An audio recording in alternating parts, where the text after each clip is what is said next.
Slovenci smo že mnogokrat dokazali, da smo vedno pripravljeni pomagati drugim v nesreči. Delova akcija ob katastrofalnih poplavah je izjemno pomembna in zato prosim vse, da prispevajo v okviru svojih zmožnosti.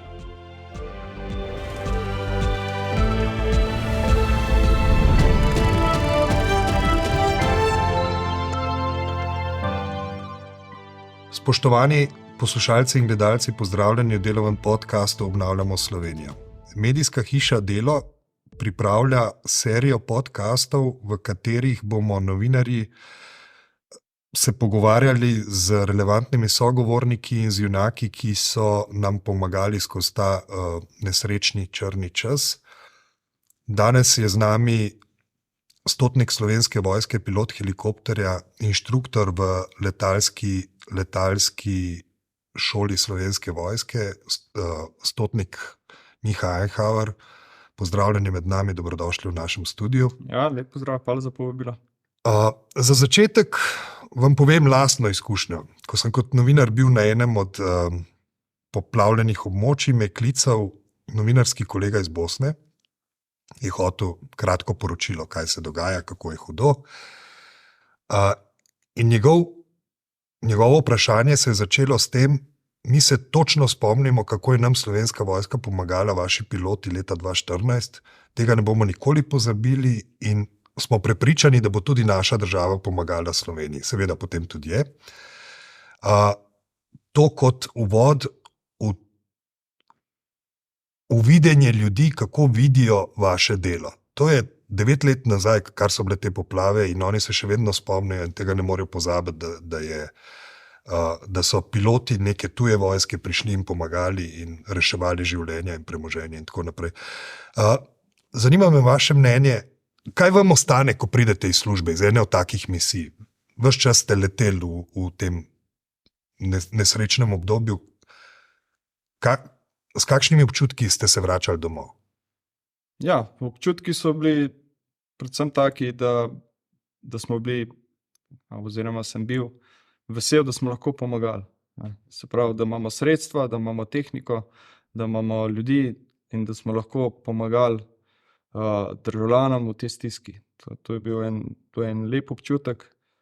In kot član posadke, ne samo, ki je sodelovalo v teh poplavah, ampak 365 dni v letu, kot član dežurnih posadk, je ta občutek lep in ga ne pozabiš. Daje smisel službi? Sigurno. Sigurno je to en bistvenih nalog in velik smisel službi. Ja. Ali lahko opišete to obdobje reševanja v poplavah, kako je to izgledalo, koliko ste leteli takrat? A ste prvič, ko so vas poklicali na to nalogo, sploh imeli občutek, kako hudo je? Ja, jaz sem bil takrat član posadke, ki je bila namenjena nujni helikopterski medicinski pomoči, tako da sem bil v službi, lahko rečem, normalno v 15-minutni pripravljenosti. Ja, slutili smo vsi, da je nekaj velikega. Saj, ko smo se že v službo pelali, smo mogli vsak po svoje neke ovinke delati zaradi poplavljenih mostov in cest. Tako da slutili smo. Zdaj vedeli smo pa tudi nekaj, da je vreme zelo slabo. Tako da malo smo se bali, da ne bomo mogli pomagati v taki meri, kakor smo navadni. Tako da, ja, ko je bil prvi klic, smo seveda se odločili, ali gremo, ali ne gremo, kljub temu, da je bil vreme, bom rekel, mejno, smo se odločili, da gremo in smo se prav odločili, ker prišli smo na prvi kraj, kjer smo posredovali. Kje ste najprej posredovali? Prva naloga je bila v Škofji Loki, v Sotočju, v Big Sur. Prav reševanje ljudi. Reševanje ljudi s poplavljanja, pa delamo poplavljene hiše. Zelo, rekel, nevarna stvar za tiste prebivalce, ki je hiša bila skoraj cela v vodi. In to zgleda kako tehnično? Spustite dol reševalca z vitlom, to je to, kar sem jaz videl po televiziji. Niti ne vem, to če nam lahko malo pišete. No? To se vidi po televiziji, ja, seveda, ampak dejansko se ta stvar začne že malo prej. Se pravi, najprej moramo locirati tisto točko, kjer bomo delali, oziroma ponesrečence. To delamo v sodelovanju iz reševalci na tleh, oni nam dajo dosti podatkov, kje to je. Potem se pa začne, to je preko kako ustaljena praksa, ali pa to delamo skozi. Se pravi, naučeni smo tako in delamo skozi. To je postopek ekipe ali pa posadke v helikopterju. Se pravi, komunikacija je ključna, se pravi, v posadki smo 3, pilot, kopilot, pa tehnik, letalec. Poleg tega smo imeli pa, se pravi, ekipo za reševanje, smo imeli srečo, da smo imeli zelo dobro zdravnico zraven in reševalce letalca. In komunikacija, pridemo na kraj nesreče, lociramo, potem ocenimo situacijo, ena od teh je vremenska, se pravi veter, najdemo pravilne vizure, da bomo lahko helikopter držali nad določeno točko in začnemo z delom. Se pravi, tehnik, letalec je eden preko zelo pomembnih členov, ki lahko določi mikrolokacijo helikopterja, se pravi, zelo natančno lahko postavimo helikopter na določeno točko. In z njim komuniciramo, on vidi tudi nazaj, se pravi, rep helikopterja. In potem začnemo z vitlanjem, oziroma delo z elektromotorno vitlo. Vi kot pilot pod sebe ne morete videti, ali kako to dejansko čisto pod sebe ne, vidimo določen kot pod sebe, bočno, predvsem pa bočno naprej, ampak tisti član, ki vidi direktno pod sebe, je tehnik, letalec. Torej mora biti 100% zaupanje med vama dvema, ne? 100%. Ko on reče levo, vir ste vi levo, Tako. koliko reče. Tako. Vse deluje zelo preprosto, pa mogoče na momente celo zabavno, bi se kdo spustil po tem vitlu oziroma dvignil, ampak a je res tako?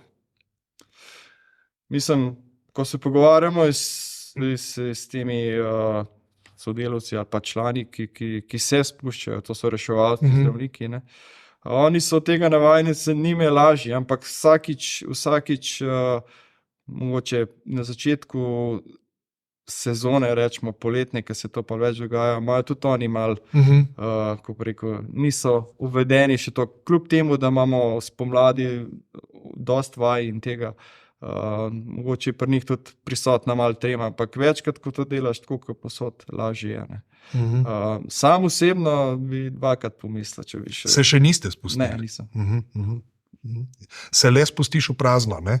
Prazno, posebej rečemo posredovanjih v gorah, po tabo, 1000 metrov praznega prostora. Tudi zanihate lahko kakšno skalo ali pa kaj, ne?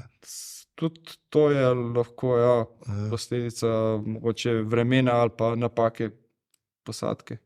Jaz si ne predstavljam, kako natančne evidence vodite, pa koliko imate tega v glavi, to si res težko predstavljam, ampak nam lahko poveste, kolikokrat ste letos že reševali, kolikokrat ste letos že bili vključeni v razne reševalne naloge? Dostikrat, bom rekel. Zdaj, nimam podatka, ki ga nisem prinesel s sabo, ampak mislim, osebno bi rekel, da vsako leto več tega. Torej preveč? Zaenkrat na meji, rekel preveč, ampak v sodelovanju s slovensko policijo nekako še zmoremo. Ampak se vidi, dejansko se vidi porast tujih planincev ali pa tujih udeležencev, športnikov ali pa karkoli, ki jih rešujemo, tujcev je res ogromno, poleti sploh. In včasih imaš na dan v teh 12 urah, ko si dežuren, več kot 6 akcij na dan in to je se v bistvu cel dan v zraku. Malo premoril vmes za kakšen prigrizek. Ampak po svoje, kakor smo rekla, da je to preveč, je pa to vendarle bila vaja, zaradi katere ste mojstri, kakršni ste, in ste to mojstrstvo lahko uporabili v času poplav. Drži. Kako se razlikuje reševanje v gorah ali pa tole v poplavah? A je bistvena razlika? Mislim, bistvena razlika, kar se tiče postopkov same posadke, je ni. Je ni. Ne. V nekih, mislim, v dejanskih primerih bi rekel, da je na nek način, bi rekel, še lažje. No. Bilo rešiti zdaj v poplavah. Edini faktor, ki je bil res kritičen, je bil vreme. Dejansko v hribih je težje zaradi performance tehnike, se pravi helikopterja. Smo višji, če je poletje je toplo in seveda tehnika ne da od sebe tisto, kar daje na nižjih višinah. No. In dejansko bi rekel, da reševanje v gorah je tudi v svetu, ne, je nek vrhunec, kar lahko pilot v helikopterju v neki svoji karieri zna ali pa izvaja. Koliko vas pa opravlja take naloge? To verjetno ne more vsak pilot helikopterja početi. Mislim, v Slovenski vojski se trudimo, da vsak to dela. In že od šolanja, ne, če govorimo o letalski šoli, naprej jih nekako učimo, da bojo to na koncu delali. Ne delamo razlik. Vsak, ki pride v Slovensko vojsko, že od selektivnega letenja bo sposoben to delati. Aha. Vi ste inštruktor letenja v letalski šoli. Da. Koliko časa traja, da usposobiš enega pilota do te točke, da ga lahko pošleš reševati v gore ali v poplave ali kakorkoli? Daj, če gledamo od začetnika pa rečemo do pilota, ki gre iz letalske šole, potem v enoto, ne, bi rekel, to malo varira od različnih spremenljivk, ampak rečemo 3 leta, da dobi pooblastilo poklicnega pilota. Potem, ne, mi mu damo, rečemo temu, osnovna znanja v letalski šoli. Potem gre pa pilot naprej v eskadriljo, 151. helikoptersko eskadriljo tam, presedla na drug helikopter, na drug tip helikopterja in tam mu dajo te specifična znanja, ki bo uporabil v reševanju v gorah. Ne. Zdaj, bi rekel, da tam traja še sigurno leto pa pol, če zračunamo 4 leta pa pol do 5 let, nekako se giblje ta časovnica. To je ogromno energije, ogromno časa, konec koncev denarja, da takega človeka usposobiš. Se strinjam in tukaj moram reči, da sem vesel pa ponosen, da Slovenska vojska skrbi za ta naša usposabljanja in nam omogoča, da gremo vsako leto na treninge na simulatorju in to je, če primerjam s civilnim svetom, zelo velik plus, da imamo to možnost. Ti treningi na simulatorju si predstavljam, da so zelo realistični. Zelo, ja. Simulatorji so v bistvu nek približek, ni čisto realno, pa zelo dober približek realnemu letenju. Ja. Zdaj naj je malo odneslo s poplav. Ja. Bil sem v Slovenj Gradcu na letališču, tam so nas vaši kolegi spravili v črno s helikopterjem in to je delovalo kot iz kakšnega filma, ko gledaš vojno območje. En helikopter je pristajal, drugi je vzletel, srečevali so se helikopterji. Zanima me, koliko je to nevarno v taki razmeroma ozki dolini, na kakšen način vi, se vem, da se poznate med sabo in vse, ampak na kakšen način zagotovite to osnovno varnost, da se ne bi preveč blizu srečavali? Ja, vse to sem pozabil na začetku omeniti, poleg tistih stvari, ki sem rekel, je tudi to bilo. Kar naenkrat smo vsi dobili naloge. In ta koordinacija med vojsko, policijo je sicer nekako šla, ne? Ampak vsem so bili dogodki ali pa situacije, ki smo se znajdeli na kakšni točki, ki nismo vedeli en za drugega. Ampak to je normalno, to je v bistvu presenetilo vse. Tudi tiste, ki so koordinirali na tleh zaščite in reševanje in ostale reševalce na tleh. Tako da, ja, treba je gledati ven, zato ima Slovenska vojska in policija toliko članov posadke v helikopterjih, da se nekako ta varnost zagotovi. In pač gledamo ven, pa nista samo dva para oči, ne? Ja, in komuniciramo med sabo, to je bistveno. v tistem, vsaj prvem obdobju, ste verjetno zelo veliko leteli. Po koliko ur na dan je to? Imate vi kakšna pravila, koliko lahko letite? A ste takrat se držali teh pravil ali je zaradi stiske bilo pač tudi kaj prilagojeno? Zdaj, pravila nam v teh situacijah odreja poveljstvo sil, kar se tiče našega delovnika. A ne? In mi se ga držimo. Zdaj, jaz bi pa tukaj spostavil en drug faktor, to je pa faktor nekih osebnih limitov, se pravi osebnih limitov posadke. Ne? Ker pilot, ki leti od ene točke A do B v nekem lepem vremenu, lahko to dela nek daljši čas, kakor če si polno obremenjen na nekih reševanjih. Se pravi, tukaj je vloga vodje posadke zelo pomembna. Ne? Se pravi, treba se zavedati lastnih limitov in če se počutiš zmatranega, moraš to povedati, oziroma če vodja posadke oceni, da je posadka preveč obremenjena predolgo časa, mora to pač ta čas skrajšati. Težko je to reči, 2-3 ure, 4, odvisno od situacije. No.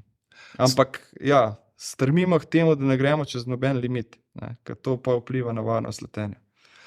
Niste v situaciji, da bi se igrali ne s svojimi, ne s tujimi življenji, ne? Ni vas toliko. Ne, ni. Zanima me ta čustvena plat tega letenja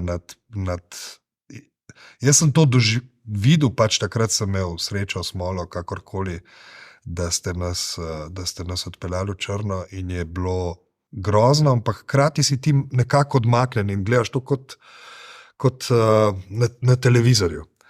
Zanima me, a se ob vsej tej koncentraciji, ki jo najbrž pilot in posadka mora imeti, a se sploh utegneš zamisliti nad razsežnostmi dogajanja spodaj? Ja, sej, če pomislim na ta prvo akcijo v Škofji Loki, ko smo prišli na tisti kraj, ne, je prvo seveda kakšna beseda padla, ki ni za v eter, ne. Pol smo se malo spogledali, ne, kaj to zdaj, kakšna razsežnost je, ne. Kaj lahko ena voda naredi, ne, mostovi, hiše, vse je bilo poplavljeno. Pol pa v bistvu padeš v tisto koncentracijo dela, tako kot sem prej rekel, se pravi, si fokusiran, ne razmišljaš v tistem času, ne. To pride za tabo. Tako kot reševanje v gorah, ko rešiš kakšnega hudo poškodovanega ali pa seveda tudi smrtni primeri so, to pride za tabo. To je odvisno od človeka verjetno, ampak to treba pač pustiti v službi, če se le da. Ali se da? Ne vedno. Kako procesiraš to? Kako, ne vem, govoril sem že tudi s policisti, ki so videli kar nekaj mrtvih in tako. Kako to predelaš, da te ne prizadene oziroma da greš lahko cel naprej? Ja, jaz mislim, s treningom pa delam naprej, pa nekako skušaš to odklopiti. No. Ja, na ta način. No. V uvodu k temu podcastu smo omenili, da se bomo pogovarjali z junaki. Ali se vi počutite kot junak ali se počutite kot delavec? Ker ste pač profesionalc, plačani in tako naprej. Ja, to drugo. Jaz sem plačan profesionalc. Zdaj, kot junak, jaz bi rekel, da imam sam srečo, da lahko pomagam. Nimajo vsi te sreče, pa nimajo te možnosti, ampak ne bi rekel, da smo junaki. Mi smo pač, ko bi rekel, neka podaljšana roka države, da pomagamo državljanom, no, na ta način. Imamo srečo, da lahko to delamo. Ne. Imamo res srečo. Privilegije, ne sorte. Privilegije, ja. Kaj rečejo, kaj so vam rekli ljudje, ki ste jih potegnili v helikopter? Verjetno najbrž ga niti ne slišiš najprej, ampak kolikor vem, se da komunicirati prek slušalk. A so vam kaj rekli, a so bili tiho? Kako je to izgledalo? Mislim, ja, v dosti tih primerih ne komuniciramo iz ponesrečenci, ampak v tem primeru, ko smo dejansko ljudi, ki niso bili, ko bi rekel, fizično poškodovani, ampak so bili samo za prepeljati iz ogroženega mesta, ja, tudi pohvale pridejo, hvala. Je dosti krat bilo slišati iz potniške kabine. Ja, takrat, ja, moram reči, da radi slišimo tudi to. No. Čist človeško. Čist človeško, ja. Mogoče kdaj kakšen ne vidi, koliko je vse za tem, koliko enih stvari potegne za sabo en tak reševanje. Ne. Vi, ko ste že prej omenili, ste v 100% nekakšni skoordiniranosti s svojo posadko, s temi, ki jih imate v helikopterju na nalogi. Ampak poleg tega morate pa tudi 100% zaupati mehanikom, tehnikom. Helikopter mora biti perfekten, če želite ostati živi. Ne? Tako. Ja, seveda, Slovenska vojska ima svoje vzdrževanje helikopterjev. Deloma na kakšnih večjih pregledih seveda peljamo helikopterje oziroma preletimo helikopterje tudi v tujino. Ampak dejansko imamo svoje vzdrževanje. In to je ena prednost, ta zaupanje v tehniko se poveča, če veš, kdo dejansko dela, rečemo, servise na tehniko. Ali se poznate? Ja. S temi ljudmi? Ja, ja, da. Potem je tudi... Iz filmov izpade, da ste piloti nekakšni frajeri. Recimo Top Gun, ne? Individualisti in tako naprej. Ampak a ste res? Ne, nismo. Niste individualisti, frajeri ste. Ja, to je tako tudi prav. Bi rekel, da je treba ločiti. Mi smo pač veččlanska posadka. To je tim. Yeah. To je timsko delo. In tukaj je mogoče drugače, kot v kakšnih zrakoplovih, kjer je pilot sam, noter. Verjetno se to razlikuje. Ampak ne bi rekel, da smo individualisti. Ne bi rekel. Verjetno ste v času reševanja ste bili na vseh področjih poplavljenih? Ja, bil. Kaj vas je od vsega, kar ste videli, kaj se vas je najbolj dotaknilo? Najbolj se mi je dotaknilo, bi rekel, Črna na Koroškem. Tudi Škofja Loka, vse je bilo tako. Zelo podobno. Podobno. Kamnik, vsi te ta območja, kjer je res to infrastrukturo, premoženje državljanov, vse, kar je, rečemo temu, nastradalo zaradi poplav. No, to nas je kar se dotaknilo. Moram reči, da v tem smislu. Ali ste vi med svojimi nalogami, ko ste leteli na poplavna območja in nazaj, a ste uspeli kdaj helikopter parkirati in iti na teren, na prizadeto območje? Ali je to toliko natemperano, da samo pristanete in odletite? Ja, sigurno ne, nismo imeli časa, da bi ustavili. V teh prvih 3 dneh govorim, 4. septembra naprej do tiste nedelje ni bilo časa. To smo ustavili samo, da smo v bistvu dotočili gorivo. Razumem. Jaz sem imel, še vedno ne vem, to je nekakšna moja moralna dilema. Ko smo poskušali priti v Črno, jaz konkretno preko vaše službe za odnose z javnostmi, sem slišal, da je vojska prišla po kopnem in sem prosil, če me spravijo v Črno, ampak sem izrecno prosil, da me spravijo po kopnem. Ker se meni osebno se mi je takrat zdelo, da 100 litrov nafte je bolj koristno v tistem hipu ljudem v Črni, kot 100 litrov mene, 100 kil mene, Firbca.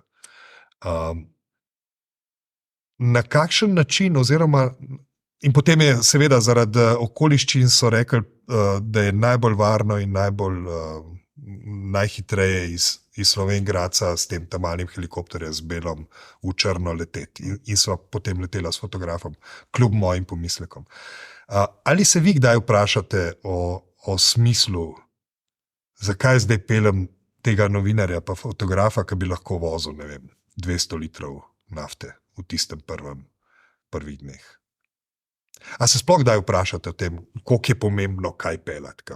Ja, seveda se vprašamo, samo ta naše vprašanje, ali pa, ki se ga zastavimo, ali pa ki ga komentiramo med sabo, ni relevantno. Ne odločate vi? Ne odločamo mi v tem. To so pač naloga, ki jo moramo izvesti. Doskrat se zgodi pri reševanjih, ko rešimo ali pa poberemo človeka, ki mu pač nič hujšega ni ali pa popolnoma zdrav. Kako se počutite? Imamo občutek, da se v bistvu dotičnemu ne da se stopiti s hriba in dejansko je poklical helikopter. Potem so pa še tako arogantni, da rečejo, če jih do avta peljamo, pa take A res? stvari. In ja, takrat se malo spogledamo, ampak A vas prime kdaj, da bi mu rekel, pa pet lepo peš? Imaš 2 nogi? ja, samo ne naredimo tega, pa ne bomo, ne. Vi imate brata, ki je ravno tako pilot. Ja. Zelo veliko hodi v hribe, gorski reševalci, če se ne motim. A vi tudi hodite v hribe? V prostem času, ne s helikopterjem. Ja, tudi, ampak ne toliko visoke, kot brat, tako bom rekel. Aha. Nekje sem prebral, da ne smeta biti na istem helikopterju. Drži, ampak so bile že situacije, ki smo tudi skupaj leteli, ampak zelo, zelo redke. To je proti predpisom, ne? Ne proti. Aha, to je neko nepisano pravilo. To je nepisano pravilo. A je več takih parov bratov v Slovenski vojski? V Slovenski vojski med piloti ne. Ne. Aha. In tudi sicer prihajate iz pilotske družine, ne? Če se ne motim. Ja, bi rekel, da smo kar pilotska družina. Vas vleče v nebo. Ja. A znate leteti tudi z letalom? Tudi vsak pripadnik Slovenske vojske začne z letalom. Aha. To odgovorim od selektivnega letenja naprej, potem do prve licence, potem se pa to razdeli na helikopter in na letalo, se pravi. Tako. Čisto laično si predstavljam, da je težje leteti s helikopterjem kot z letalom. Ne bi rekel, težje, drugače. Zato je mogoče se zdi, da je težje, ampak ko se prevadiš tega, postane, rečemo, temu isto kot letalo. Letalo ima tudi svoje zakonitosti. Je hitrejše, naprimer, hitrejše se dogaja, tako da mogoče v tem smislu težje, drugače pa. Predno sva se začela pogovarjati, ste rekli, da ste bageristi. Kaj ste s tem mislili? Te očitke ali pa te besede slišimo od teh, ki letijo letala dostkrat. Ja, za njih smo bageristi. Ampak vi vendarle znate početi to, kar počnejo oni pa najbrž ne znajo početi to, kar počnete vi. Če gledamo iz enega tlorisa, lahko rečemo, da imamo mi več znanj, kot oni. Ja. Logično imamo še eno dodatno licenco, še en dodaten znanje, ampak oni imajo pa svoje znanja. Ne moreš to v bistvu primerjati.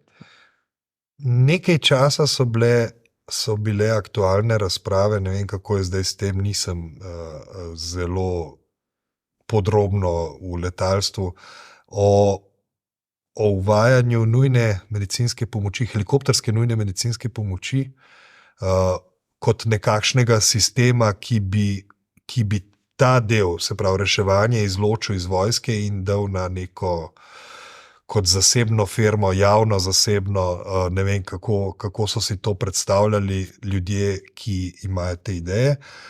Kaj si vi mislite o tem, vi osebno, ne vojska, ampak vi kot pilot? Kako mislite, da bi to moralo biti urejeno, da bi funkcioniralo tako, kot recimo, da zdaj kar dobro funkcionira, ko ima ta vojska in policija roko nad reševanjem? Kakšno je vaše mnenje o tem?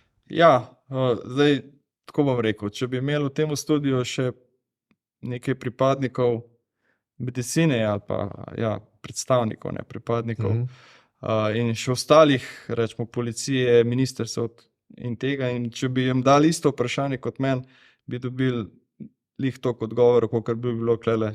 Različnih. Zato, jaz bom tako rekel, mislim, da treba prvo eno enotnost doseči med vsemi temi faktorji. Enotnost, potem je pa treba gledati tako, da bojo vsi državljani imeli enake možnosti oziroma enake možnosti in dostop do nujne helikopterske medicinske pomoči. Jaz bi to rad videl. Ker trenutno moram reči, da pokrivamo kot rečemo severno-zahodno pa severovzhodno Slovenijo, se pravi iz Brnika in Maribora. Mogoče je južna Slovenija malo zapostavljena, kar se tega tiče. No. Ker ni hribov resnih. Ne, ni hribov, ampak helikopter ima pač svoj domet, ne domet, časovni domet. In tista zlata ura, ne, ki pravi, da mora biti ponesrečenec ali pa bolnik v 1 uri v bolnici, ne, da je helikopter efektiven. Ne. V južni Sloveniji tega pač ni, ker rabimo preveč časa, da pridemo do kje. Ampak ja, drugače pa moje mnenje je ni pomembno, jaz sem izvajalec. Seveda, ja. Ali bi vi zaračunavali reševanje, recimo kakšnim patronom, kot je prej omenjeni, ki bi morda lahko šel peš v dolino, ki mu fizično ni nič manjkalo in ki si je potem še zaželel vožnje do avta? No, to se dostikrat sprašujemo, tako kot posadka s kolegi. Ne. Jaz mislim, da za državljane Slovenije, ne, glede na to, da so davkoplačevalci in mi smo iz tega plačani, na nek način mislim, da bi mogli biti zastonj oziroma stati zastonj. Za tuje državljane bi pa lahko uredili tako, kot je v tujini, za tujce ali pa tudi ne, za tujce. Tudi mi plačamo v Franciji, če se tako, na ta način bi, jaz mislim, da bi to se dalo urediti in da bi potem ta fond šel nekako nazaj v policijo ali pa vojsko ali pa kdorkoli bo to izvajal, ne, za nabavo neke boljše opreme ali pa usposabljanja pilotov. Na ta način bi se to mogli vrniti. Ja, to je moje mnenje. Vojska je vstopila zdaj v razmeroma ambiciozen investicijski cikel, tako temu rečejo. In v tem investicijskem ciklu je velik poudarek na letalstvo, na helikopterjih. Kaj si vi obetate od tega? Vi kot izvajalec, vi kot pilot? Težko rečem, kaj si obetam. Nove bagre. Zato, ker dejansko je bilo to že večkrat rečeno, pa se je izjalovilo. Mi si želimo seveda, tako kot vsak pilot, bi imel rad boljšo tehniko. Mogoče tehniko, ki ne potrebuje, ko bo rekel, dodatnega vzdrževanja, da bi bila plovnost boljša na ta način, da bi lahko izvajali več nalog. Ne govorim samo v civilnem spektru, ampak tudi v vojaškem. In na ta način, ja, bi rekel, da to si po moje pa čisto vsak pilot želi, da bi šla tehnika na malo višji nivo. No. Ampak kakšne so zaveze in kako se bo to izvedelo, pa ni na mojem, da bi to komentiral. Jasno. V reševalne akcije na poplavah so se vključile tudi druge vojske s svojimi posadkami in helikopterji, tudi neki velikanski helikopterji, španski pa nemški. Ste kaj komunicirali z njimi, koliko so oni drugačni kot vi v smislu znanja, v smislu izkušenj? Kakšni so vaši vtisi iz teh kontaktov, če ste jih imeli? Ja, jaz v prvi vrsti sem vesel, da je Slovenska vojska ali pa kdorkoli, mogoče na politični ravni, nekako te vezi vzpostavil in da so dejansko prišli pomagati. To sem vesel, zato ker njihova tehnika, kot ste rekel, veliki helikopterji, ja, je pomagala v smislu tega, da so imeli možnost prenašati veliko večje bremena, kot jih imamo možnost mi. Ne? In v tem smislu so bili bolj učinkoviti. Zdaj, kako pa oni delajo, ne? Ja, sem imel možnost videti. Moram reči, da ne zaostajamo nič ali pa zelo malo. Imajo seveda v prvi vrsti veliko večjo podporo moštva, bi rekel, posadke so večje oziroma podpora logistična je izredno večja, kakor pri nas. Mi smo v tem smislu smo podhranjeni. No. Drugače pa sistem je pa zelo podoben. Zelo podoben. Ja. Dajte mi za občutek povedati, kako se počuti pilot helikopterja po 5 urah letenja. Se ne vem, kdaj letite 5 ur z vzletanjem in pristanki. Če to primerjamo s 5 urami vožnje. Jaz sem po 5 ur se vozim, pa mi je tako, sem kar sitno. mi je kar ne bi več, no, če se da. A se da to primerjati, ta utrujenost po vožnji na cesti z utrujenostjo pilota v teh nekih napetih akcijah? Pri vožnji na cesti, ne, se tudi sam se veliko vozim, je ta utrujenost pride počasi, ampak sorazmerno od začetka do konca vožnje, rečemo, narašča enakomerno. No. Tle pa dejansko pri teh reševanjih ali pa pri letenju nasploh, mislim, da je adrenalin na višjem nivoju in dejansko ne čutiš te utrujenosti. Ne. Pride za tabo? Pride za tabo.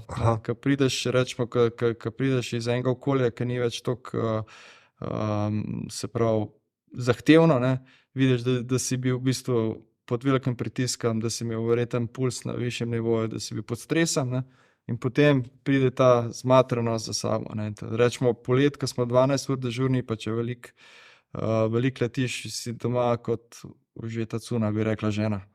Pa vroče je v tej škatli, ne?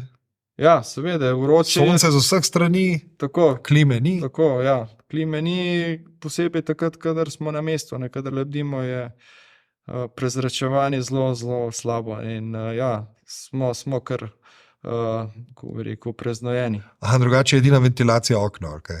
Tako. Kaj stotnik Miha Einhauer naredi po napornem delovniku, ko pride domov? Po napornem delovniku, ja, skušam z družino preživeti še kakšen trenutek, ne, to je prva stvar. Potem pa čim prej v posteljo, da se spočijem do naslednjega dne. Ne pridete domov na kavč, pa otroci marš v sobo, da bi date mir. Skušam se temu izogibati.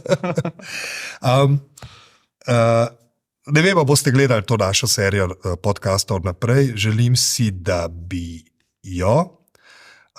Zato vas sprašujem, koga bi si vi želeli videti na vašem stolu v okviru serije podcastov Obnavljamo Slovenijo.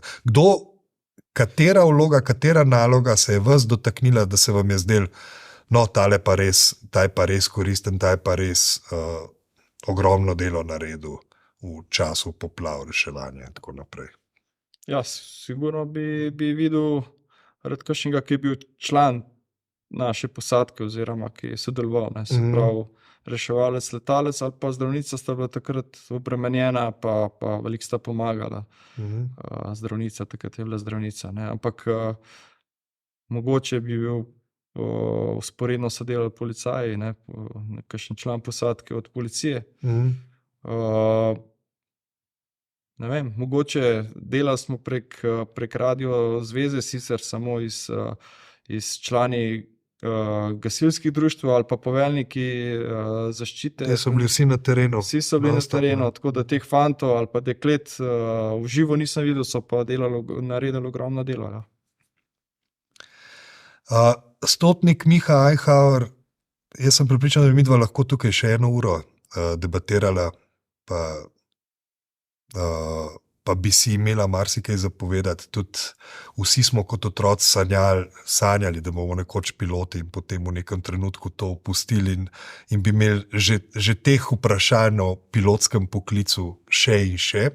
Žal smo časovno omejeni in upam, da bo še kdaj prilika za kak tak pogovor. Za zdaj bi se vam pa zahvalil za vašo pripravljenost, da pridete v naš studio in za ta zanimiv pogovor. Vsekakor si želim in upam, da se bomo še gledali. Za naše gledalce pa priporočilo in želja, da stopimo skupaj, da ostanemo solidarni in da nas spremljate še naprej v našem podcastu Obnavljamo Slovenijo in vsekakor, da poskušamo pomagati v skladu s svojimi zmožnostmi, kolikor se da ljudem, ki so v stiski. Teh je pa res zares veliko. Hvala lepa za pozornost, nasvidenje.